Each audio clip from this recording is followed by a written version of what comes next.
Hello everyone, this is The Gruffalos Child, written by Julia Donaldson and illustrated by Axel Scheffler. This is one of Elena's favourite books, and I'm sure it will become one of Bobby's favourites too. I hope you enjoy as much as they do. The Gruffalo said that no Gruffalo should ever set foot in the deep, dark wood.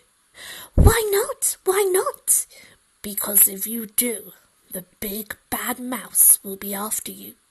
"I met him once," said the Gruffalo. "I met him a long, long time ago." "What does he look like?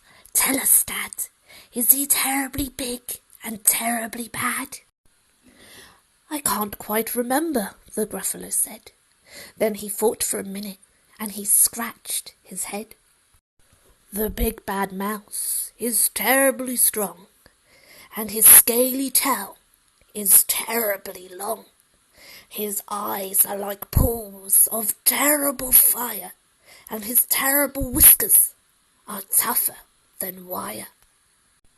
One snowy night, when the Gruffalo snored, the Gruffalo's child was feeling bored.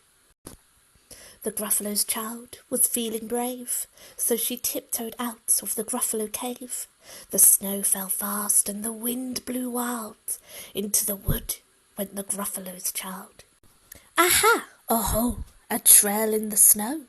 Whose is this trail, and where does it go?" A tail poked out of a log pile house. Could this be the tail of the big bad mouse? Out slid the creature. His eyes were small, and he didn't have whiskers. No, none at all. "You're not the mouse."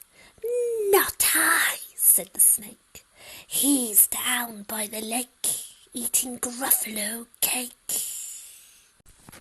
The snow fell fast, and the wind blew wild. "I'm not scared," said the Gruffalo's child. "Aha! Oh-ho! Marks in the snow. Whose are these claw marks? Where do they go?" Two eyes gleamed out of a tree-top house. Could these be the eyes of the big bad mouse?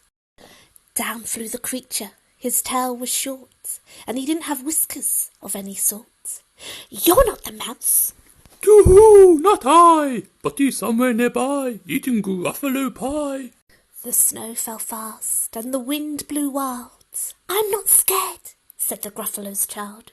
"Aha! Oh-ho! A track in the snow. Whose is this track, and where does it go?" "Whiskers at last, and an underground house.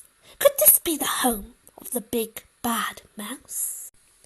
Out slunk the creature. His eyes weren't fiery, his tail wasn't scaly, his whiskers weren't wiry. "You're not the mouse." "Oh no, not me. He's under a tree drinking Gruffalo tea."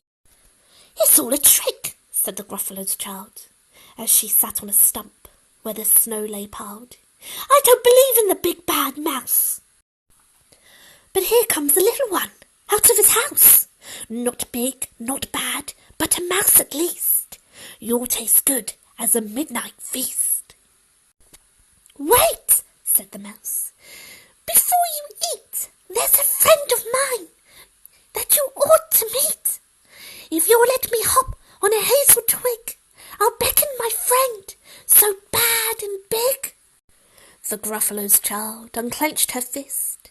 "The big bad mouse! So he does exist."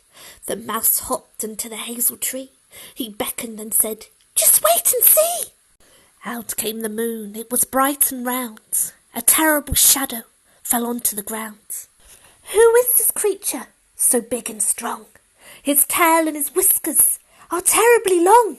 His ears are enormous, and over his shoulder he carries a nut as big as a boulder." "The big bad mouse!" yelled the Gruffalo's child. The mouse jumped down from the twig and smiled. "Aha! Oh-ho! Prints in the snow. Whose are these footprints? Where do they go?"